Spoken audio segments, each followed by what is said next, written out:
O ano de 1945 marcou o fim da Segunda Guerra Mundial na Europa, um período de colapso generalizado e devastação sem precedentes. Em maio, a maioria das grandes cidades alemãs jazia em ruínas, com a infraestrutura industrial e de transporte completamente destruída.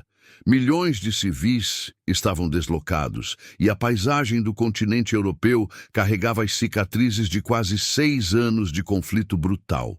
Enquanto as forças aliadas ocidentais, lideradas por Estados Unidos e Reino Unido, avançavam inexoravelmente sobre o território alemão vindo do oeste e o Exército Vermelho Soviético pressionava vindo do leste, a rendição incondicional da Alemanha era iminente.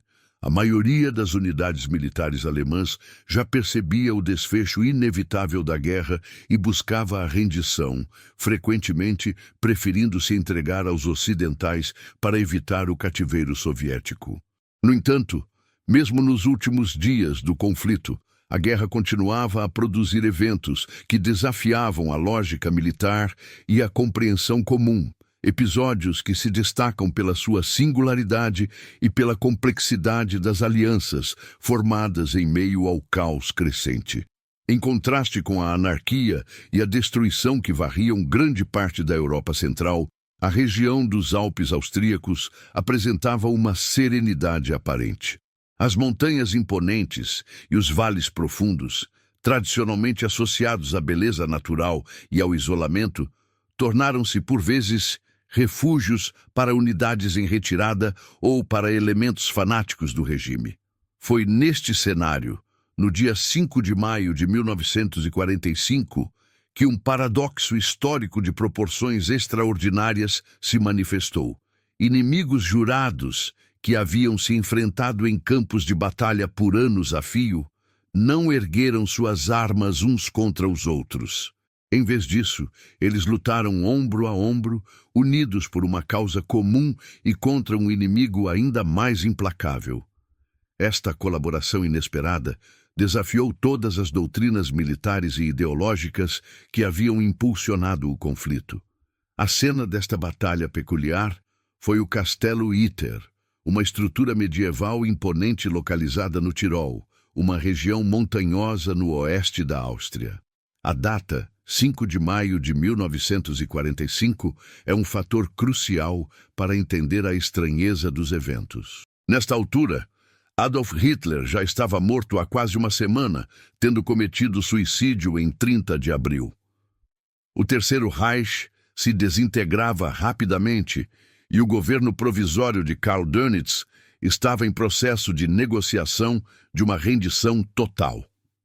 As últimas ordens do regime eram frequentemente contraditórias ou ignoradas por comandantes locais, e a cadeia de comando nazista estava em colapso.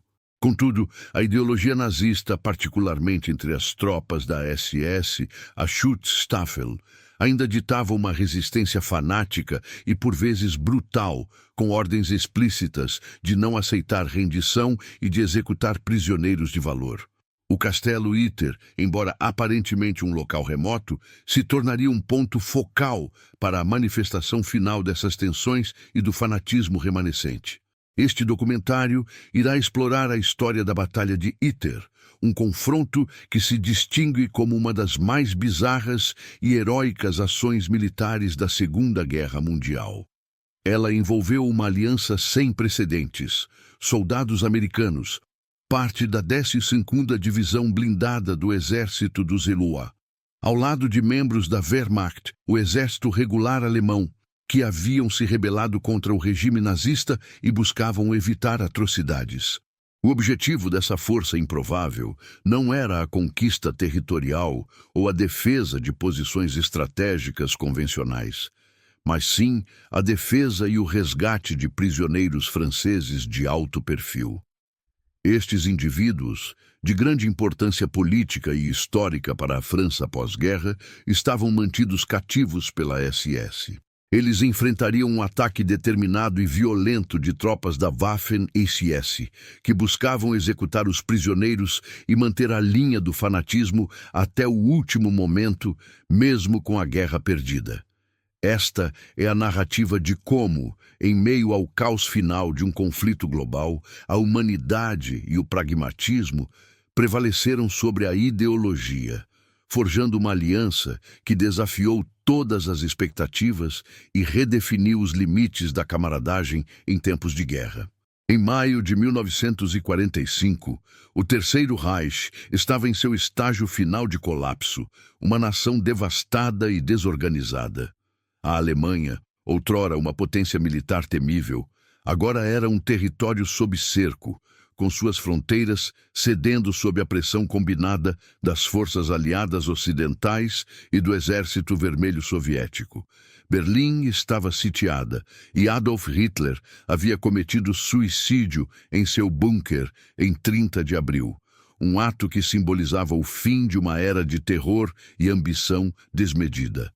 O governo provisório do almirante Karl Dönitz, estabelecido em Flensburg, tentava negociar uma rendição que minimizasse as perdas, mas sua autoridade era frágil e frequentemente ignorada.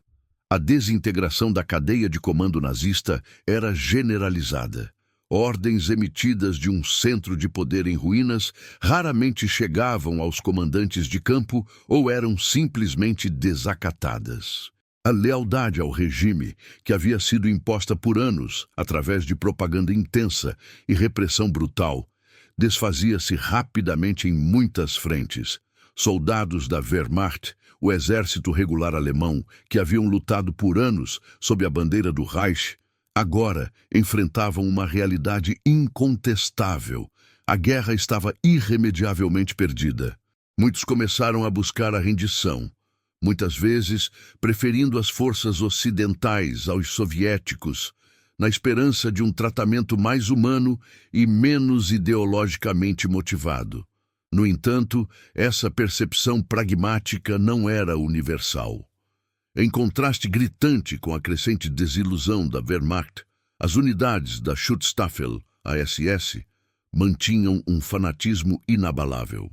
A SS, uma organização paramilitar e ideológica do Partido Nazista, havia sido doutrinada para uma lealdade absoluta a Hitler e à ideologia nazista.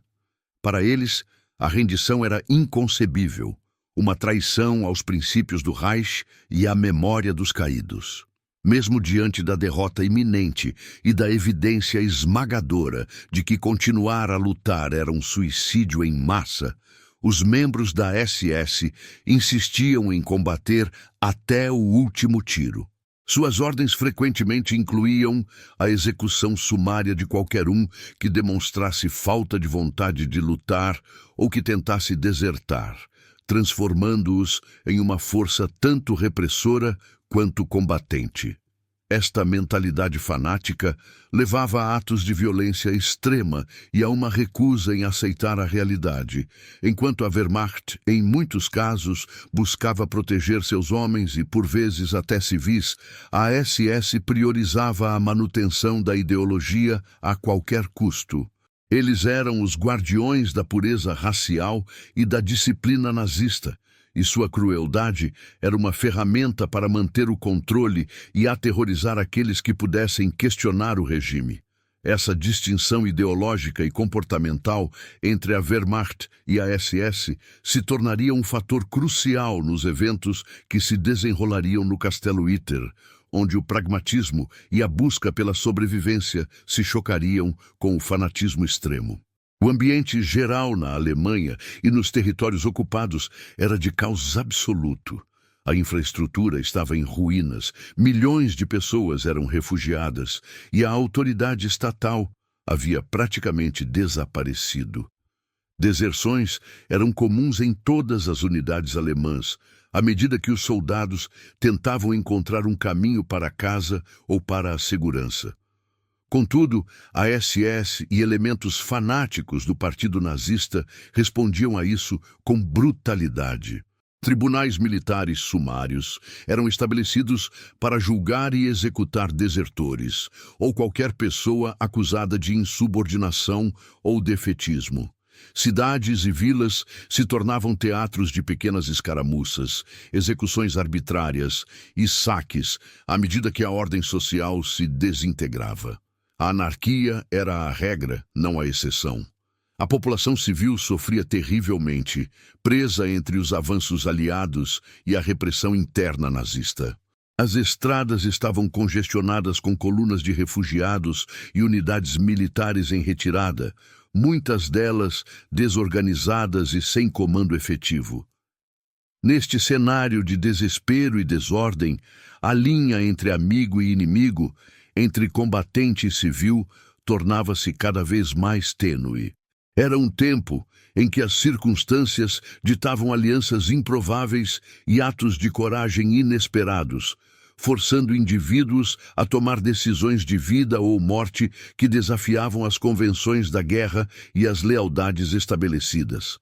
A Batalha de Iter emergiria precisamente deste caldeirão de colapso, fanatismo e pragmatismo, um microcosmo da derrocada final do Terceiro Reich e das escolhas extremas que homens foram forçados a fazer.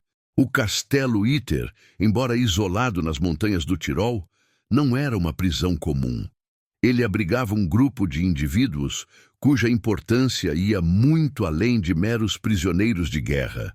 Eram os VIPs, prisioneiros franceses de alto perfil, cuja detenção pelos nazistas era tanto uma medida de segurança quanto um ato simbólico. A curiosidade extra desta batalha reside precisamente na identidade desses cativos. Entre eles estavam figuras proeminentes da vida política, militar e social francesa, incluindo ex-primeiros ministros, generais de renome e até mesmo um famoso atleta.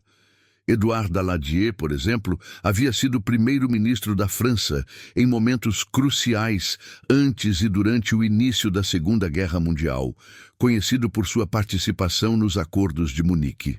Paul Reynaud, outro ex-primeiro-ministro, estava no cargo quando a França caiu para a Alemanha em 1940 e foi um dos que se opuseram veementemente ao armistício. Sua presença em Iter sublinhava o desejo nazista de silenciar ou controlar figuras que representavam a antiga ordem republicana francesa.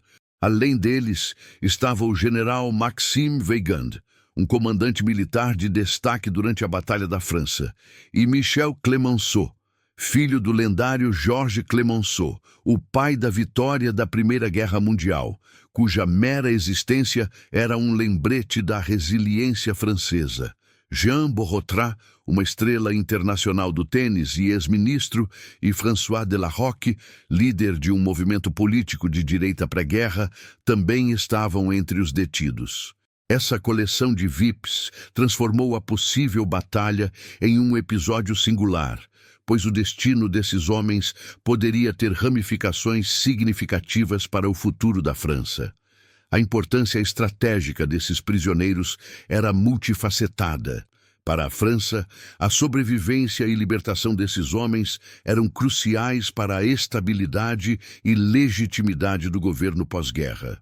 A França, devastada pela ocupação e pela colaboração, buscava desesperadamente restaurar sua soberania e sua imagem internacional.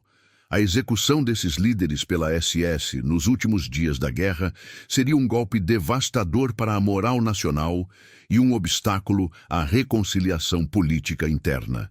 Para os aliados, proteger esses reféns significava não apenas um ato humanitário, mas também um passo vital na reconstrução da Europa do pós-guerra, garantindo que figuras políticas legítimas pudessem retornar e participar da restauração democrática.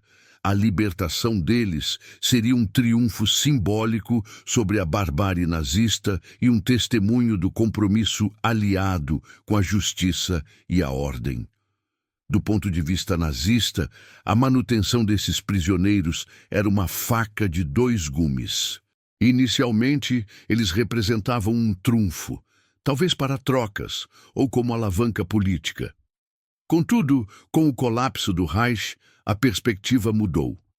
A SS, em seu fanatismo, via a execução desses prisioneiros como um último ato de desafio e vingança, uma forma de negar aos aliados e à França a satisfação de vê-los libertos e de infligir um dano duradouro, mesmo na derrota.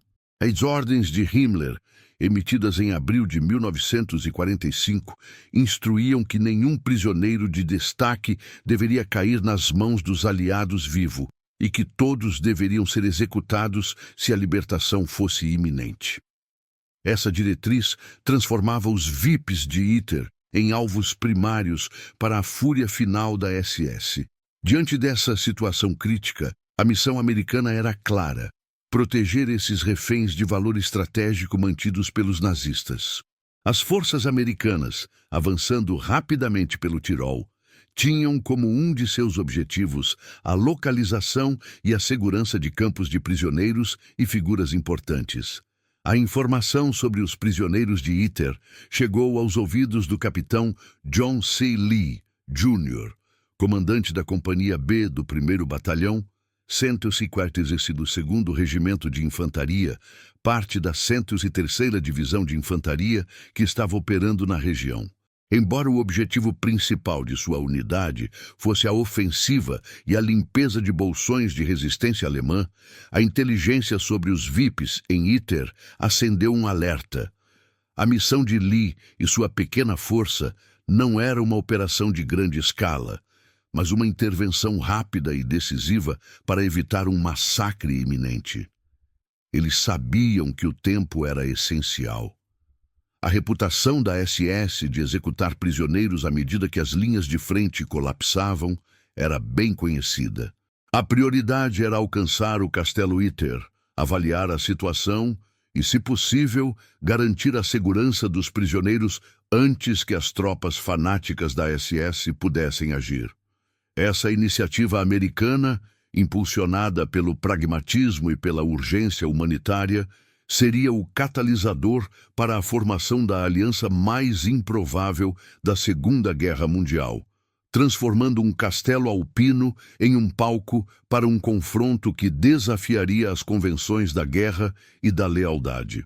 Avançando pelas paisagens montanhosas do Tirol, em meio ao caos da Alemanha em colapso, o capitão John C. Lee, Jr., comandante da Companhia B do 1º Batalhão, 52º Regimento de Infantaria, parte da 153ª Divisão de Infantaria do Exército dos Estados Unidos, liderava uma pequena força de reconhecimento. Sua missão principal era garantir áreas e desarmar unidades alemãs em retirada.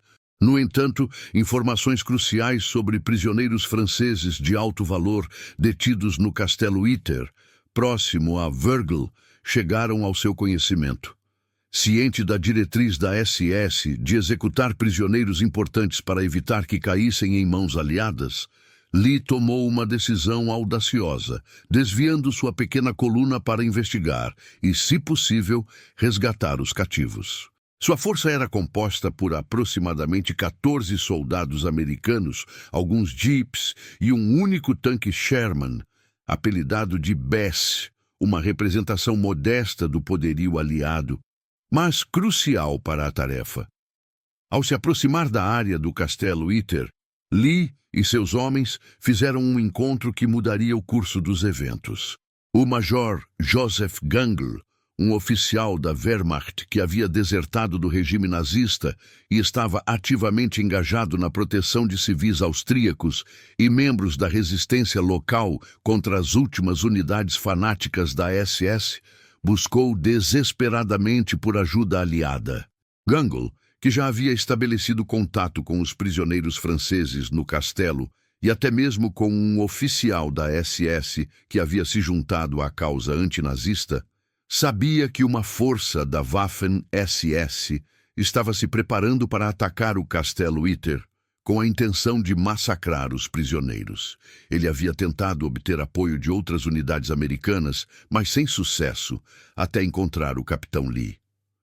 O momento crucial ocorreu quando Gangl, sob a bandeira branca, se apresentou a Lee. Ele expôs a situação crítica. Os prisioneiros franceses, que haviam conseguido tomar controle parcial do castelo após a fuga de alguns guardas da SS, estavam agora sob ameaça direta de um ataque massivo e iminente da Waffen-SS.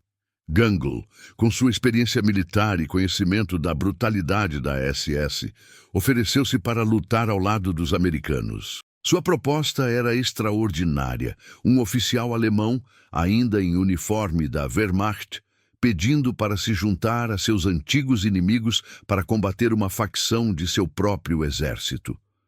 A decisão do capitão Lee de aceitar o auxílio de Major Gangl e de seus homens da Wehrmacht foi um ato de pragmatismo militar em face de uma ameaça imediata. Não havia tempo para protocolos ou desconfianças prolongadas. A prioridade era proteger os reféns. Lee reconheceu que a inteligência de Gangl sobre as forças da SS e seu conhecimento do terreno seriam inestimáveis. Mais importante, a presença de soldados alemães dispostos a lutar contra a SS demonstrava uma clara ruptura com o regime nazista, indicando que não eram mais inimigos ideológicos, mas aliados contra um mal comum. A urgência da situação e a iminência do ataque da SS forçaram uma aliança que desafiava todas as convenções da guerra. A construção da confiança entre esses ex-inimigos foi forjada pela necessidade e pela iminência do perigo. Em poucas horas, americanos, soldados da Wehrmacht e até alguns dos prisioneiros franceses armados teriam que coordenar suas ações. A comunicação era um desafio, com ordens sendo traduzidas e repassadas em inglês, alemão e francês, mas a determinação compartilhada de deter o massacre iminente superava as barreiras linguísticas e culturais. O capitão Lee, como o oficial aliado de mais alta patente, assumiu o comando geral da defesa, mas a colaboração de Gangl foi essencial na organização das defesas internas e na distribuição de posições. Os defensores se apressaram em fortificar o Castelo Uiter, uma estrutura medieval robusta, mas não projetada para resistir a um ataque moderno de infantaria. O tanque Sherman Bass foi posicionado estrategicamente na entrada principal, servindo como uma barreira móvel e uma plataforma de fogo poderosa.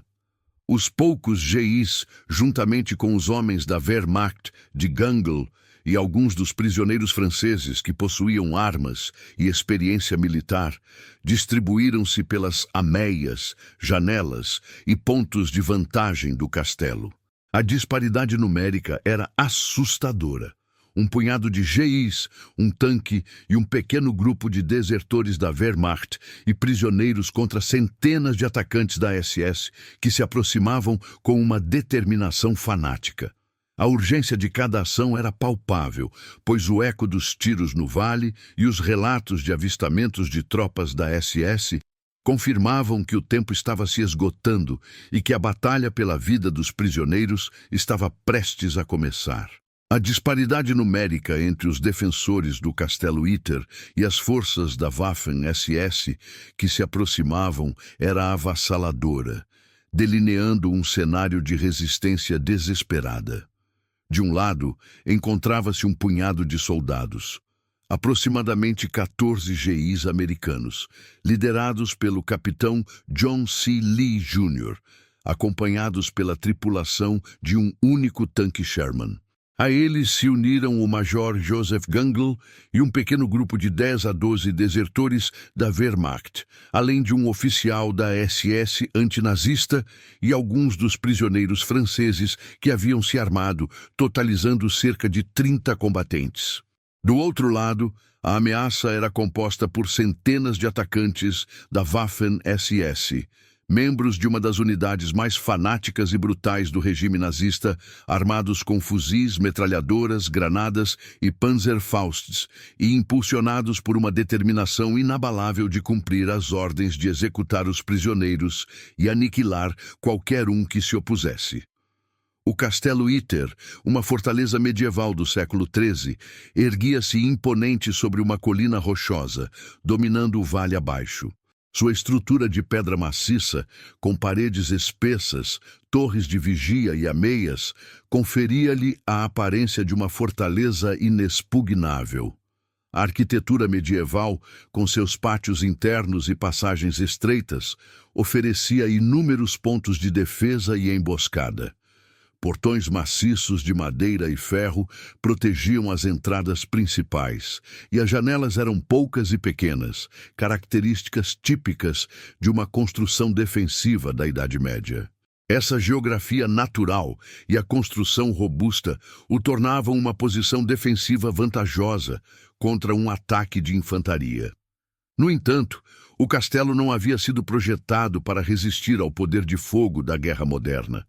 Suas defesas, embora robustas para a época em que foram construídas, eram vulneráveis a armas antitanque e a um ataque coordenado de infantaria com artilharia leve. Além disso, sua localização isolada, apesar de oferecer uma vista panorâmica para a aproximação inimiga, também significava que os defensores estavam por conta própria, sem a perspectiva de reforços imediatos. Com a iminência do ataque da SS, os defensores americanos e alemães trabalharam juntos em uma corrida contra o tempo para fortificar o castelo. A comunicação, embora desafiadora devido às barreiras linguísticas, era facilitada pela urgência e pela experiência militar compartilhada. O capitão Lee, com a ajuda do Major Gangle, coordenou a distribuição dos homens e a organização das defesas.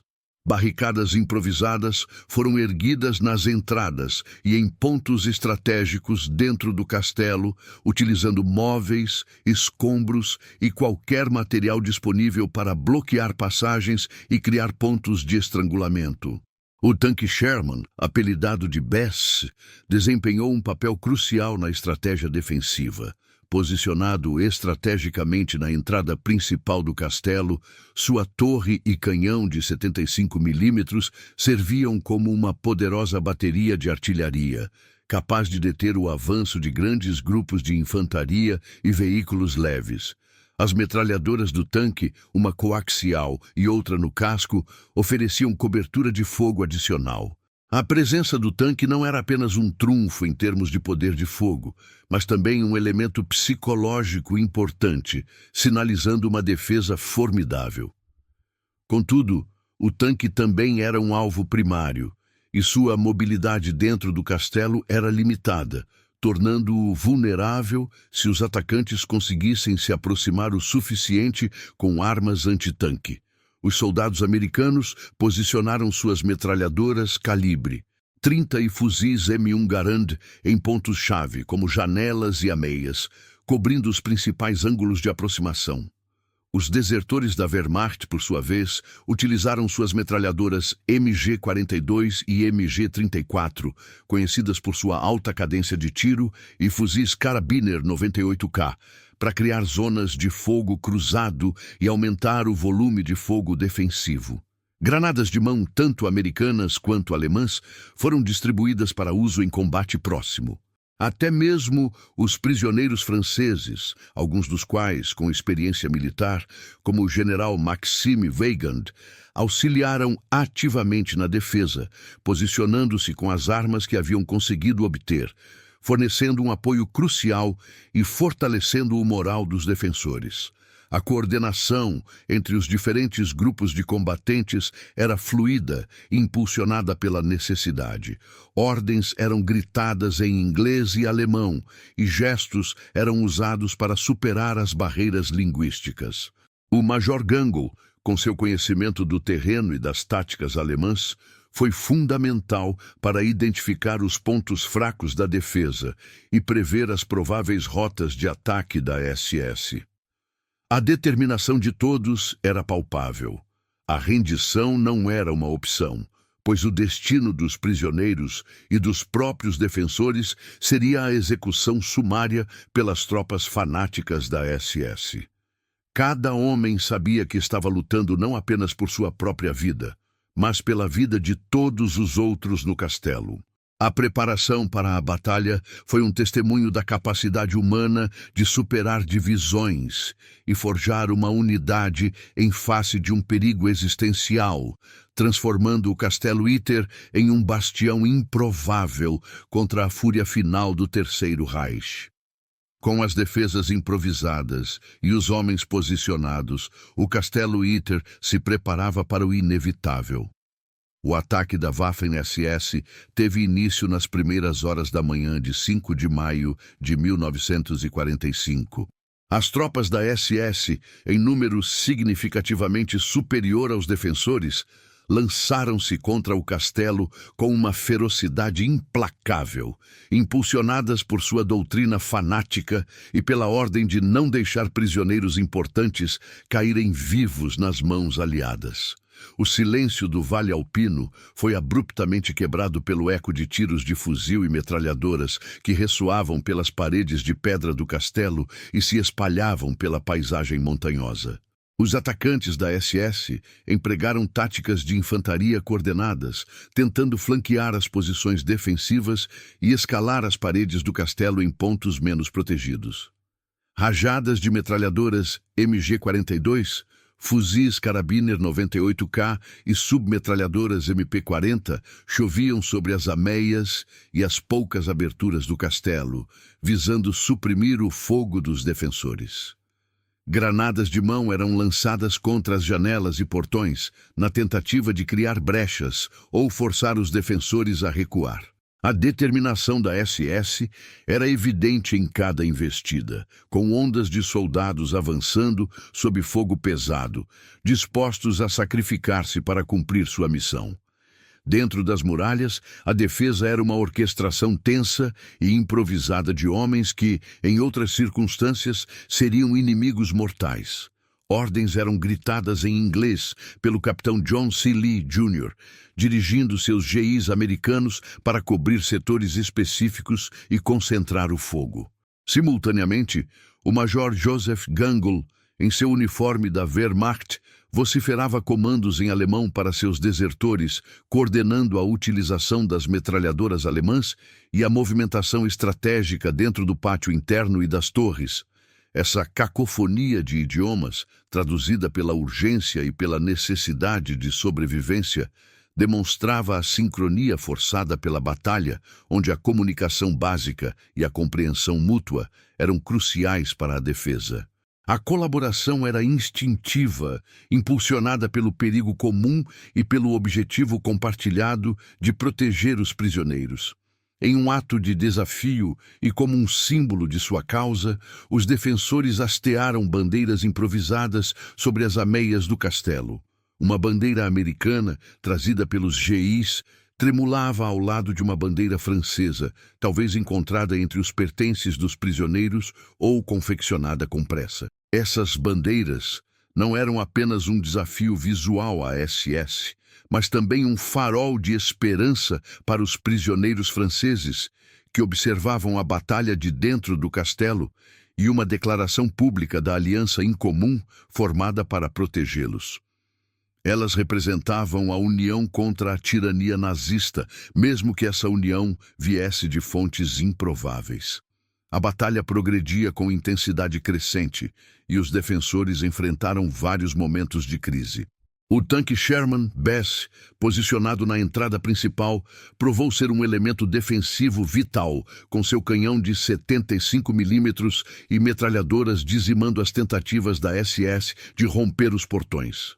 No entanto, o tanque também se tornou um alvo primordial.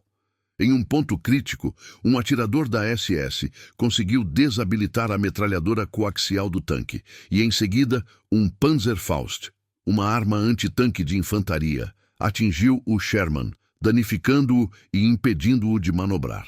A tripulação do tanque foi forçada a abandonar o veículo, mas continuou a lutar como infantaria, adicionando seu poder de fogo de fuzis à defesa interna.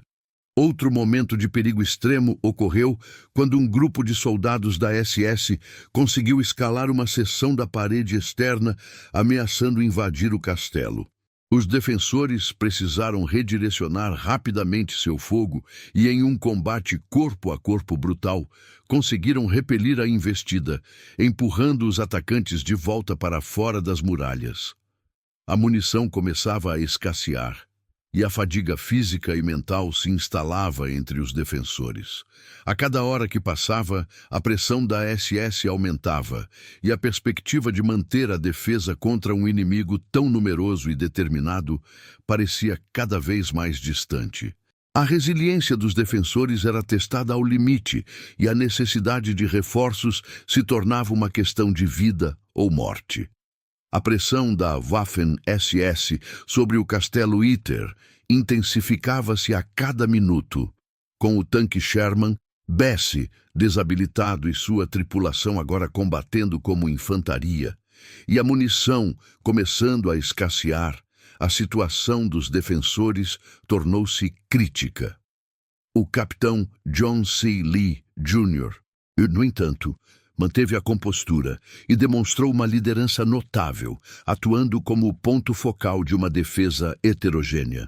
Em meio ao caos dos tiros e das explosões, ele coordenava os esforços de seus próprios GIs, dos desertores da Wehrmacht, liderados pelo major Joseph Gangl, e até mesmo dos prisioneiros franceses armados.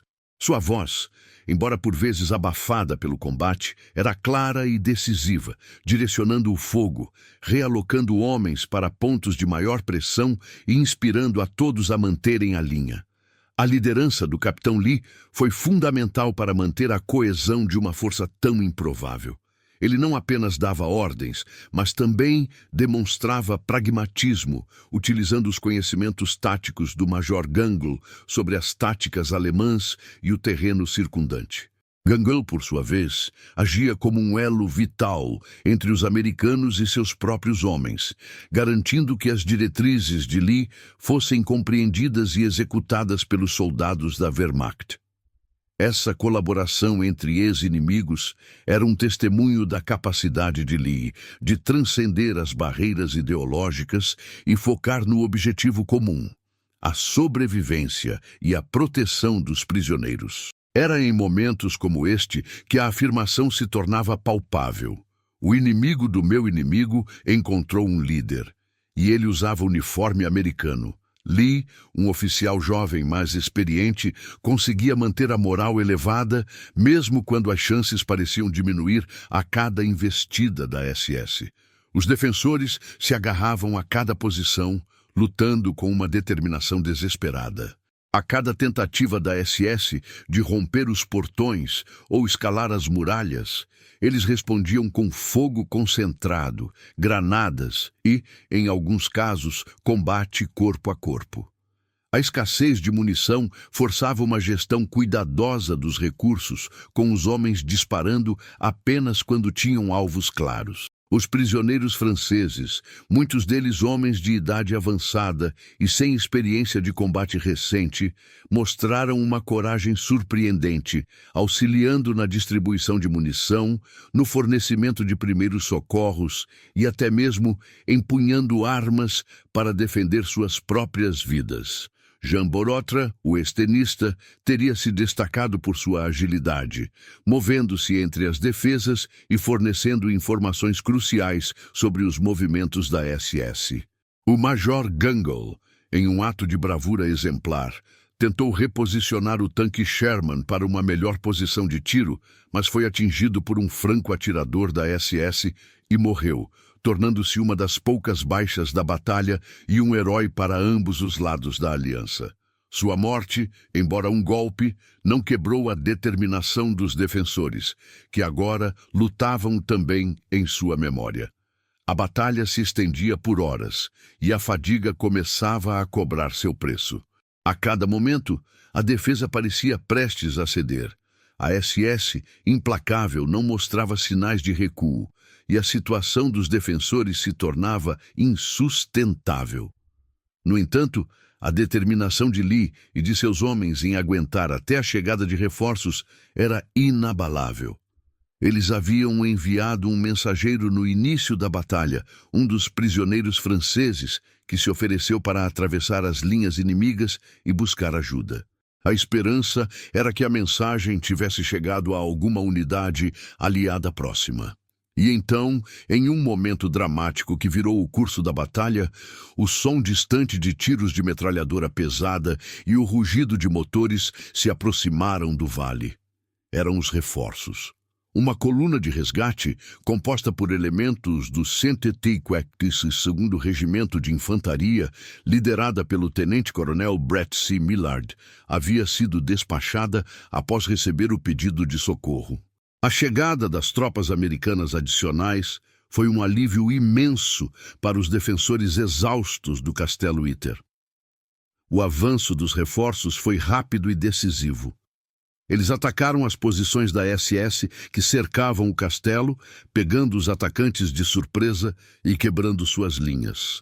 A Waffen-SS, que havia mantido uma pressão incessante, agora se via em desvantagem numérica e tática.